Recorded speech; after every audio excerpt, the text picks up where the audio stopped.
Lahat po tayo'y may problema. Gano'n man ito kahirap, kasakit, tinitiis po natin.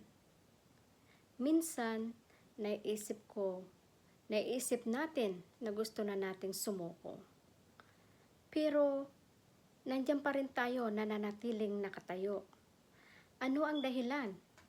Bakit hindi tayo sumusuko? Dahil sa ating pamilya. Dahil sa ating mga anak. Sa kanila tayo humuhugot ng lakas at pag-asa. Kaya, wag po nating iwaglit ang ating paniniwala, pagtitiwala sa Diyos, dahil yan po ang pinakamabuti na ating sundin habang tayo nabubuhay. Ang ating pag-iisip, dapat po nakapokus po sa ating gusto, sa positibo, para magkaroon tayo ng magandang pananaw. Okay? Inaantok na po ako, matulog na po ako. Good night po. Bye!